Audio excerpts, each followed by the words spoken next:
लालच वो बला है जो अच्छे अच्छे इंसान को जानवर और समझदार को उल्लू बना देती है। लेकिन आज चुन्नीलाल के साथ जो हुआ वो लालच नहीं, बल्कि उसकी जिंदगी का सबसे बड़ा पोपट था। 10 करोड़ की सोने की साइकिल, जी हाँ 10 करोड़, जिसे पाने के लिए चुन्नीलाल ने अब्दुल को किडनैप किया, गोकुलधाम के शेर सोढ़ी को अपनी उंगलियों पर नचाया और पूरी सोसाइटी की सांसें अटका दी। लेकिन जैसे ही उस शातिर चोर ने अपनी जीत का जश्न मनाने के लिए उस चमचमाती पीली साइकिल पर तेजाब की एक बूंद डाली, तो वहां से धुआं नहीं बल्कि उसकी बर्बादी उठी। वो सुनहरा रंग पिघलने लगा और नीचे से जो काला सच बाहर आया, उसे देखकर चुन्नीलाल की आंखों में खून उतर आया। आखिर क्या था वो सच? क्या अब्दुल बच पाया, या फिर गोकुलधाम वालों की एक छोटी सी गलती ने सब कुछ खत्म कर दिया? कुर्सी की पेटी बांध लीजिए, क्योंकि आज का एपिसोड सस्पेंस का बाप है। कहानी की शुरुआत होती है जंगल के बीचों बीच, जहां हमारी गोकुलधाम जासूस मंडली खड़ी है। और लीडर कौन है? हमारे प्यारे पोपटलाल, दुनिया का वो इकलौता इंसान जो अपनी शादी के लिए इतना नहीं भटका जितना आज इस चिट्ठी को पढ़ने के लिए भटक रहा है। पोपटलाल के हाथ में एक कोरा कागज है, जी हाँ बिल्कुल कोरा। लेकिन पोपटलाल को लगता है कि वो जेम्स बॉन्ड है। वो चिल्लाता है, माचिस है, लाइटर है? अरे भाई, जंगल में आए हो या बीड़ी पीने?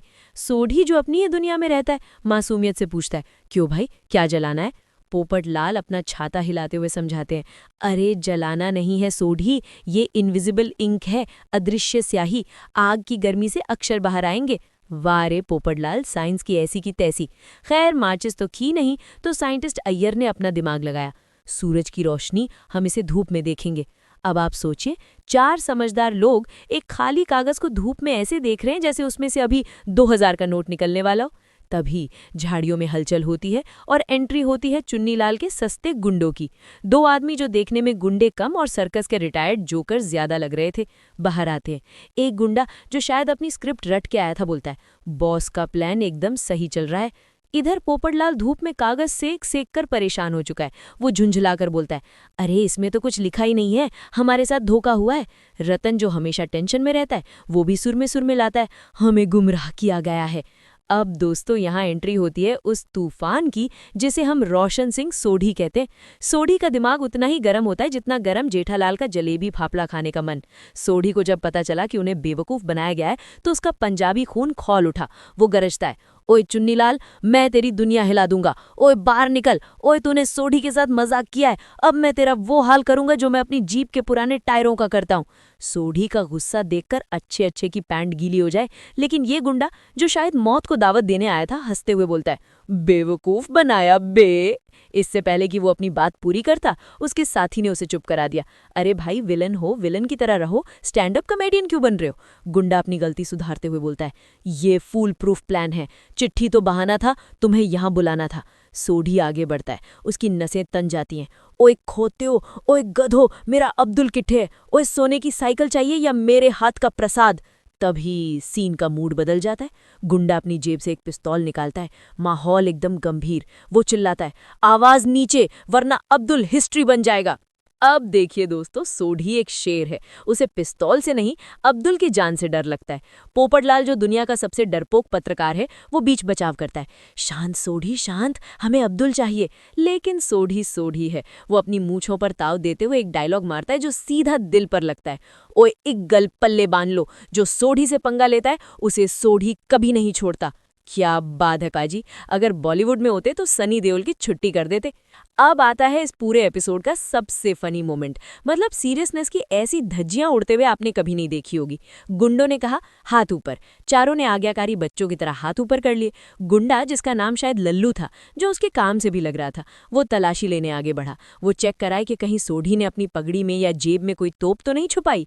जैसे ही वो सोढ़ी के कमर के पास हाथ ले जाता है, जहां उम्मीद थी कि सोढ़ी उसे एक थप्पड़ मारेगा, वहां सोढ़ी खिलखिलाकर हंसने लगता है।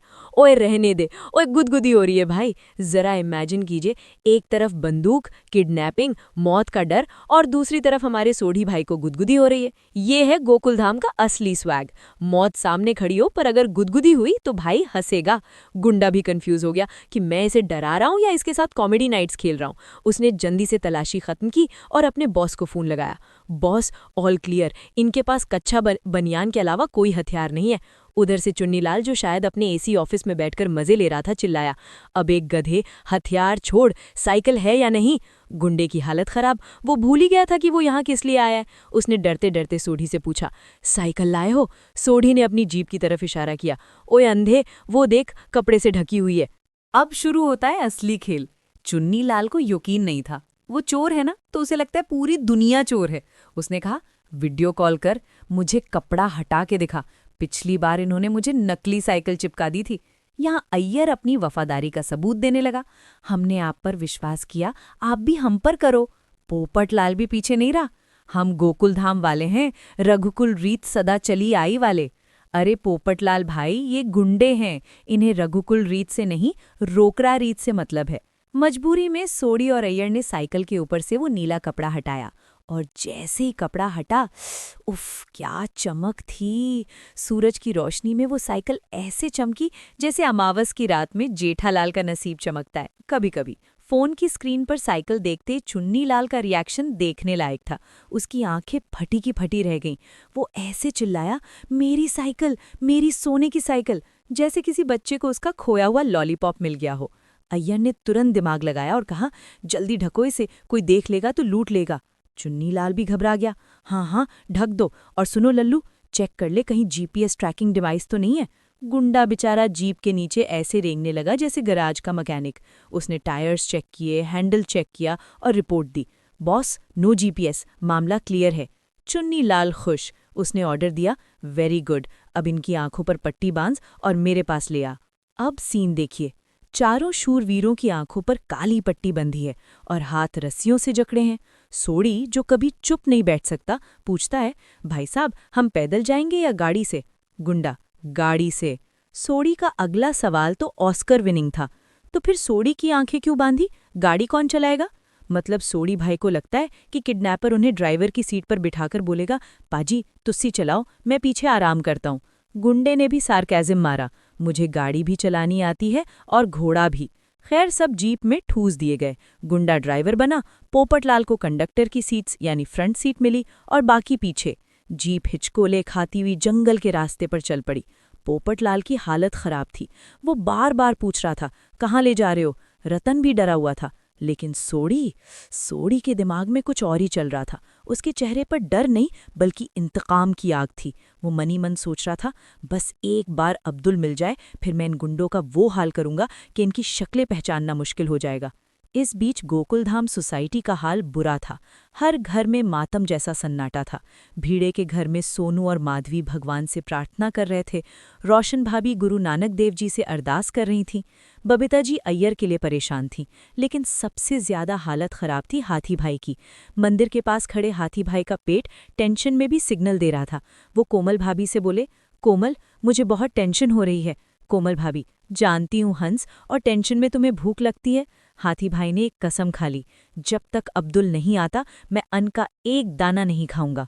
सोचिए दोस्तों, हाथी भाई के लिए खाना छोड़ना मतलब मछली का पानी छोड़ना। ये अब्दुल के लिए उनका सच्चा प्यार था। इसे कहते हैं दोस्ती। जीप आखिरकार रुकती है। जगह थी एक सुनसान कबाड़खाना। टूटी फूटी गाड़ियां, जंग लगा लोहा और धूल। एक परफेक्ट जगह किसी भी बी ग्रेड फिल्म की शूटिंग के लिए। तभी वहां एंट्री होती है हमारे विलन की। चुन्नीलाल, पीली शर्ट, गले में सोने की मोटी चेन और चाल ऐसी जैसे वो कबाड़ खाने का नहीं बल्कि बुर्ज खलीफा का मालिक हो। वो गाना गाते हुए आता है, चुन्नीलाल ताला तोड़े, चुन्नीलाल ताला तोड़े। वाह, क्या सुर हैं। इंडियन आइडल वाले उसे देखते ही रिजेक्ट कर दें। गुंडों ने सबकी पट्टियां खोली। सोढ़ी ने आंखें मलते हुए पूछा, कहाँ हैं हम? चुन्नीलाल ने अपने दोनों हाथ फैलाए जैसे शाहरुख खां और बोला, चांद पे। पोपटलाल और सोढ़ी एक पल के लिए तो सच में कंफ्यूज हो गए। फिर चुन्नीलाल अपनी घटिया हंसी हंसा। अरे रिलैक्स, मुंबई में ही हो। पोपटलाल ने सीधा मुद्दा उठाया, अब्दुल कहाँ है? चुन्नीलाल ने अपनी कमर से बंदूक निकाली। अब लगा कि शायद गोली चलाएगा, लेकिन वो तो ड्रामा क्वीन निकला। उसने हवा में बंदूक लहराते हुए आवाज दी, अब्दुल, ओ अब्दुल भाई सा, और पागलों की तरह हंसने लगा। उसकी हंसी में जीत का नशा था और दूसरों की लाचारी का मजाक। सोढ़ी का पारा अब 100 डिग्री पार कर चुका था। वो चीखा, पहले मुझे मेरी साइकिल दिखा। सोढ़ी ने कहा, पहले अब्दुल। चुन्नीलाल ने सोढ़ी के सीने पर बंदूक तान दी। ओए चुन्नी, ज्यादा बकवास मत कर, वरना तेरे शरीर पर इतने डेंट मारूंगा कि डेंटिंग पेंटिंग वाला भी हाथ खड़े कर देगा। चुन्नीलाल समझ गया कि ये सरदार पागल है। उसने पैंतरा बदला, बोला, सरदार जी, बीपी हाई है आपका, सुबह अनुलोम विलोम किया करो। अगर अब्दुल प्यारा है तो प्यार से बोलो। ये सीन देखने लायक था दोस्तों। गोकुलधाम का शेर सोडी, जिसे किसी के सामने झुकना नहीं आता, उसे आज अब्दुल की जान के लिए झुकना पड़ा। उसके अंदर का ज्वालामुखी फट रहा था, लेकिन उसने अपने होठों पर एक नकली मुस्कान चिपकाई और बोला, चुन्नी भाई, साइकिल ले लो ते साडा अब्दुल दे दो। शब्द मीठे थे, लेकिन आंखों में इतनी आग थी कि अगर नजर लग जाती तो चुन्नीलाल वहीं भस्म हो जाता। चुन्नीलाल खुश हुआ, वेरी गुड, अब देखो अपना पार्सल। चुन्नीलाल ने एक टेम्पो की तरफ इशारा किया। दरवाज़ा खुला और अंदर का नज़ारा देखकर सबकी रूह कांप गई।